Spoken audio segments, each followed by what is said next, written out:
سارے پاکستان کے مولوی یہی آیت مبارکہ پڑھ کے شب برات بیان کریں گے. آگے جلسے آ رہے ہیں جڑے تقریریں شکریریں تے جاندے نے انہاں دی چاندی ہو جاندی ہے. آیت مبارکہ پڑھ کے انہوں نے شب برات ثابت کر دینی ہے. یہ آیت مبارکہ شب برات کے متعلق نہیں ہے. بیان یہ ہو رہا ہے فیہا یفرق کل امر حکیم. اللہ تعالیٰ فرماتا ہے کہ اللہ تعالیٰ اس رات کو تمام حکمت والے فیصلے کر دیتا ہے. اب سوال آئے گا کہ جی میں کہہ رہا ہوں کہ یہ آیت شب برات کے متعلق نہیں ہے, اس کی دلیل کیا ہے؟ تو اس کی دلیل قرآن سے پہلی دے رہا ہوں. یہ آیت نمبر 44 ہے, 43 اس سے پیچھے والی آیت کے اندر اگر آپ چلے جائیں تو قرآن مجید کے اندر اللہ کا فرمان ہے انا انزلناہ فی لیلۃ مبارکہ. اس کے اندر ہم نے اس کو ایک بابرکت رات کو نازل کیا ہے. کس کو نازل کیا ہے؟ قرآن کی بات ہو رہی ہے. قرآن کو ہم نے بابرکت رات کو نازل کیا. اب کسی سے بھی جا کے پوچھ لیں قرآن کب نازل ہوا ہے. یار آخری سپارے میں سورت ہے نا, انا انزلناہ فی لیلۃ القدر. اس لیلۃ القدر کو قرآن نازل ہوا ہے, شب قدر کو لیلۃ القدر کو نازل ہوا. جب یہاں بات قرآن کی نزول کی ہو رہی ہے, ایک جگہ پہ قرآن کہہ رہا ہے کہ قرآن نازل ہی شب قدر کو ہوا ہے, دوسری جگہ پہ آپ آیت پڑھ کے آپ بیان کرنے ہیں کہ اس رات کو نازل ہوا ہے. اب یہ دو باتیں نہیں ہو سکتی. ایک ہی بات ہے, ایک مرتبہ نازل ہوا ہے وہ شب قدر کو نازل ہوا ہے, بس بات ختم ہوگی. بالکل صاف واضح بیان ہے. یہاں قرآن مجید کے نزول کا بیان ہو رہا ہے تو اس رات کو, اس بابرکت رات کو نازل ہوا ہے. کون سی رات؟ انا انزلناہ فی لیلۃ القدر, جس کو لیلۃ القدر کہتے ہیں. بات بالکل صاف ہے. رہ گیا یہ, اب یہ ایک دلیل ہوگی. دوسری دلیل آگی کہ مفسرین, صحابہ, تابعین, محدثین نے کیا کہا. تو ایک جملہ آپ کو ایک جملے میں یوں کہہ لیں کہ پورے سمندر کو کوزے میں بند کر رہا ہوں. سوائے ایک تابعی کے, صرف ایک تابعی کے, کل صحابہ کے, حضرت عبداللہ بن عباس رضی اللہ تعالیٰ عنہ سمیت تمام صحابہ اور تابعین سب کے اقوال یہی ہیں کہ یہ فیہا یفرق کل امر حکیم لیلۃ القدر کے متعلق ہے, شب برات کے متعلق نہیں ہے. گل صاف ہو گئی. اکثریت صحابہ, زیادہ تر صحابہ کا, شاید کسی کا قول ہو, وگرنہ ایک تابعی کا قول میں نے صرف پڑھا, تابعی کا, صحابی کا نہیں ہے.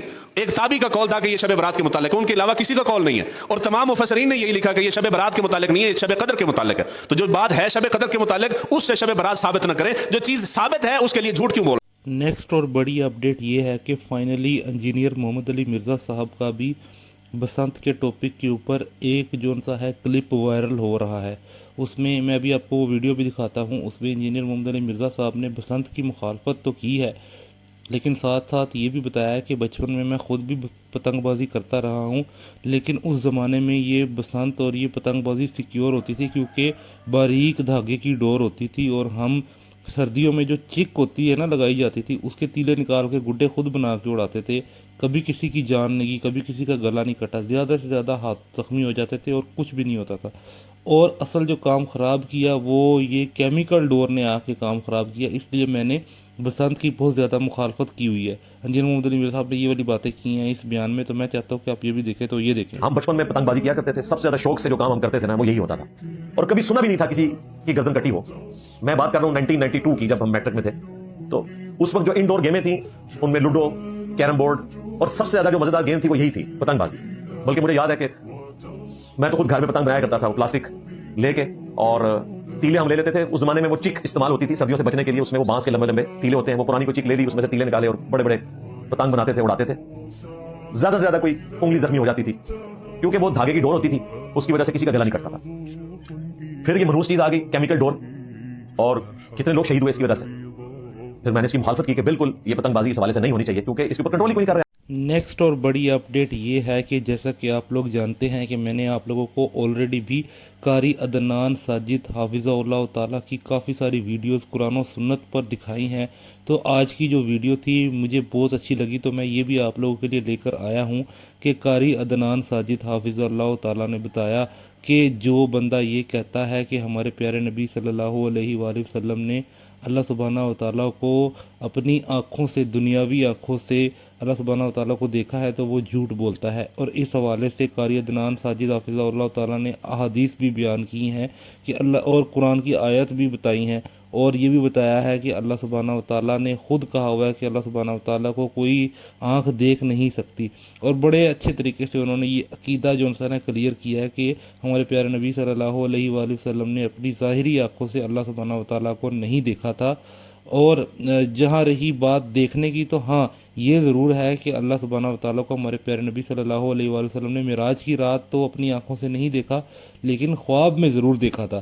تو قاری عدنان ساجد نے بہرحال یہ ٹاپک بڑے اچھے سے کور کیا, تو میں چاہتا ہوں کہ آپ یہ بھی دیکھ لیں. تو یہ دیکھیں, جو بندہ کہتا ہے کہ حضور نے اللہ تبارک و تعالیٰ کو آنکھوں سے دیکھا ہے وہ جھوٹا انسان ہے, اس کی کوئی بات نہ مانے. کیوں؟ قرآن گواہ ہے, لا تدرکہ الابصار وہو یدرک الابصار. اللہ تبارک و تعالیٰ جسے چاہے دیکھ سکتا ہے, اور اس دنیا کائنات کی کسی آنکھ میں یہ ہمت, یہ طاقت نہیں ہے کہ وہ اللہ تبارک و تعالیٰ کو دیکھ سکے. قرآن کہتا ہے حضرت موسیٰ علیہ السلام کے اصرار کرنے کے باوجود بھی قوم کو لے گئے، لیکن اللہ کا دیدار کوئی بھی نہ کر سکا۔ صرف تجلی پہاڑی پہ اللہ نے فرمائی، تجلی، اللہ نہیں آیا، اپنا نور تھوڑا سا اس پہاڑ پہ ڈالا، ریدے ریدے ہو گیا وہ پہاڑ، اور وہ جتنے وہاں دیکھنے کے لیے گئے تھے سارے کے سارے فوت ہو گئے۔ حضور نے خود فرمایا، جب صحابی نے اللہ کے رسول سے پوچھ لیا کہ جب آپ معراج پہ گئے ہیں آپ نے اللہ کو دیکھا؟ آپ نے ارشاد فرمایا اللہ کو نہیں دیکھ سکتا کوئی۔ اللہ تبارک و تعالیٰ پر نورانی چادریں ہیں، اگر اللہ تعالیٰ اپنے اوپر سے ایک نورانی چادر ہٹا دے صرف، یہ دنیا جل کے راکھ ہو جائے گی۔ یہ تفسیر صحابہ نے سیکھی ہے اللہ کے رسول سے، اور آج کا مسلمان اس کو لینے کے لیے تیار نہیں ہے۔ حقیقت میں ان مولویوں نے گمراہ کر دیے، اور آپ عجیب لوگوں قسم سے کھڑے ہو ان مولویوں کے پیچھے لگ کے۔ ان مولویوں میں کچھ بھی نہیں ہے، کچھ بھی نہیں۔ اللہ تبارک و تعالیٰ ان کی جو اصلیت ہے وہ کسی کو نہ دکھا۔ آج 14ویں صدی ہے، 1450 سال ہو گئے ہیں، جتنا ان لوگوں نے ظلم کیا ہے شریعت کے ساتھ اتنا کسی نے نہیں کیا۔ ہم سب نے ان پر اعتماد کیا، بھروسہ کیا، ممبر رسول کا وارث بنایا ہم نے۔ انہوں نے اسلامی لبادہ پہن کر، حضور کا نام لے لے کر، قرآن کی آیتیں پڑھ پڑھ کر، ترنم کے ساتھ سریلی آواز میں ہمیں گمراہ کیا۔ قرآن کی آیت پڑھی، تفسیر کچھ تھی کر کچھ دی، صحابہ اس سے کچھ اور لے رہے اور یہ کچھ اور لے رہے۔ جب ہم نے اپنے مولوی کی تفسیر پڑھنی سمجھنی شروع کی ہے، اسی دن سے ہم بریلوی، دیوبندی، وہابی، شیعہ، قادری، چشتی، سہروردی اور 73 فرقے بن گئے۔ لاسٹ اپڈیٹ یہ ہے کہ یہ جو بندیالوی صاحب ہیں حافظ اللہ تعالیٰ، یہ ہیں تو حنفی۔ میں انہیں جو ان سے قرآن و سنت والا سمجھ رہا تھا، لیکن یہ نکلے حنفی، اور مجھے بڑے عرصے بعد جا کے پتہ لگا کہ یہ حنفی ہیں۔ اچھا، انہوں نے کوئی دلائل رکھے ہیں امام کے پیچھے فاتحہ نہ پڑھنے کے، اور کوئی اینڈ پہ دلائل رکھے ہیں رفع الیدین نہ کرنے کے۔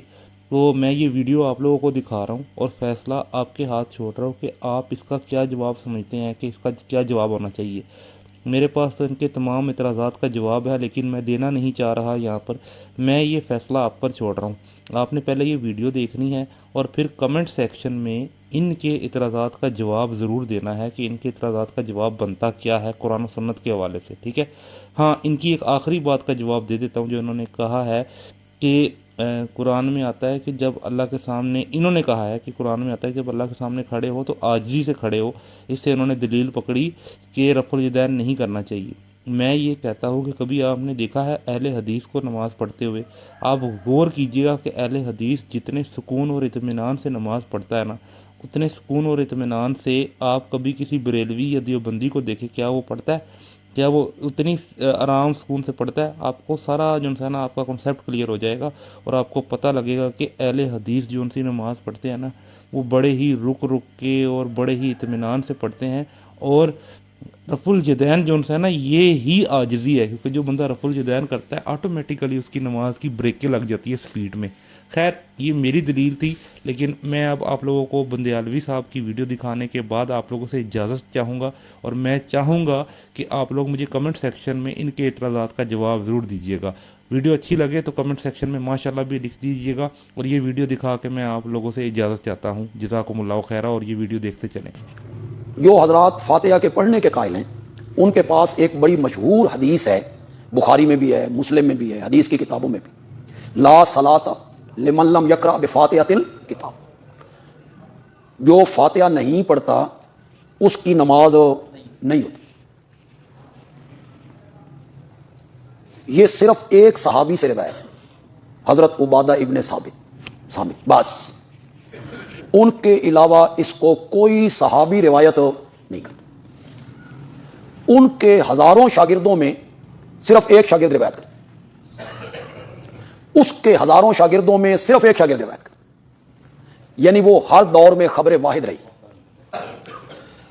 اور حضرت عبادہ کے جو شاگرد پھر آگے شاگرد ہیں، جب ابو داؤد میں اس کو روایت، ابو داؤد والے لائے ہیں اس حدیث کو، تو ان کا قول انہوں نے نقل کیا ہے، ذالک لمن یصلی وحدہ، یہ اس بندے کے لیے ہے جو اکیلے نماز پڑھ رہا ہو۔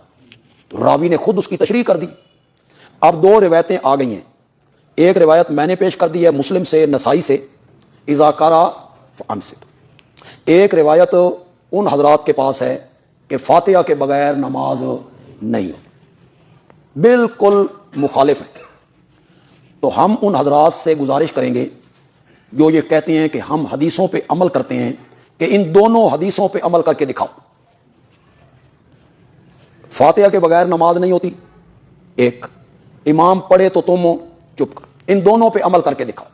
امام اعظم امام ابو حنیفہ رحمۃ اللہ علیہ نے دونوں حدیثوں پہ عمل کر کے دکھا دیا، حنفیوں نے تو دونوں حدیثوں پہ عمل کیا ہے۔ امام صاحب فرماتے ہیں نمازی کی 3 حیثیتیں ہیں، یا وہ اکیلے نماز پڑھ رہا ہے جیسے ہم سنتیں پڑھتے ہیں، یا وہ امام بن گیا ہے، 2 یا وہ مقتدی بن گئے۔ یہ 3 حیثیتیں ہیں نمازی کی۔ جب وہ اکیلے نماز پڑھ رہا ہے اور جب وہ امام بن گیا ہے تو لا صلاۃ لمن لم یقرأ بفاتحۃ الکتاب، فاتحہ نہیں پڑھے گا تو نماز کامل نہیں ہوگی۔ اور جب وہ امام بن گیا ہے تو پھر اس حدیث پہ عمل ہوگا اذا قرأ فانصت۔ امام صاحب نے تو تینوں حدیثوں پہ عمل کر کے دکھا دیا، اور یہ احناف کا کمال ہے کہ وہ قرآن کی آیت سامنے رکھتے ہیں، ساری حدیثیں سامنے رکھتے ہیں اور پھر اپنا مسلک وہ طے کرتے ہیں، ورنہ تو مسئلے حل ہی نہیں ہوتے ساری حدیثوں کو سامنے۔ آپ میں سے جو لوگ مشکات پڑھ کے آئے ہیں یا حدیث کی کتابیں پڑھ کے آئے ہیں، آپ نے نہیں پڑھا، بلکہ فقہ کی کتابوں میں بھی ہے کہ نبی، ایک صحابی کہتا ہے میں نے دیکھا کہ جہاں گاؤں کے باہر لوگ گند پھینک دیتے ہیں، نبی پاک وہاں پیشاب کر رہے تھے وہو قائم، کھڑے ہو کر۔ یہ تو آپ نے پڑھی حدیث میں۔ اور حضرت عائشہ رضی اللہ تعالی عنہا فرماتی ہیں کہ جو آدمی یہ کہے کہ آپ کھڑے ہو کے پیشاب کرتے تھے وہ جھوٹ بولتا ہے، آپ نے تو کبھی کھڑے ہو کر پیشاب نہیں۔ بالکل دونوں باتیں آپس میں ٹکرا گئی ہیں، احناف کے علماء نے اس کو حل کر دی۔ انہوں نے کہا جو بات حضرت عائشہ کہہ رہی ہیں وہی صحیح ہے، آپ کی عادت نہیں تھی کھڑے ہو کر پیشاب کرنے کی، لیکن جو صحابی ذکر کر رہا ہے وہ بھی غلط نہیں کہہ رہا، اس نے دیکھا ہے نبی پاک کے گھٹنے میں تکلیف تھی، آپ بیٹھ نہیں سکتے تھے تو مجبوراً آپ نے کھڑے ہو کر پیشاب۔ تو دونوں حدیثوں پر کیا ہو گیا؟ عمل ہو گیا۔ تو احناف جو ہیں یہ قرآن کی آیت بھی دیکھتے ہیں پھر حدیثیں دیکھتے ہیں۔ اذا قرئ القرآن فاستمعوا لہ، اسے انہوں نے دیکھا۔ قوموا للہ قانتین، اللہ کے آگے عاجزی سے کھڑے ہو۔ عاجزی زیادہ حرکت کرنے میں ہے کہ کم حرکت کرنے میں؟ کم حرکت کرنے۔ اس سے عدم رفع یدین کی دلیل پکڑی احناف نے کہ قرآن کہتا ہے کہ رب کے سامنے عاجزی سے کھڑے۔ تو عاجزی کیا ہے؟ جس میں حرکت زیادہ نہ ہو۔ ویسے آپ کو فقہ کی کتابوں میں مل جائیں گی، علماء نے اس عنوان اور موضوع پر بڑی بڑی کتابیں لکھ دی ہیں، آپ ان میں سے کوئی کتاب خرید لیں گے، پڑھ لیں گے تو جتنے دلائل ہیں احناف کے اور دوسرے حضرات کے دلائل کا جواب وہ سب کچھ آپ وہاں پڑھ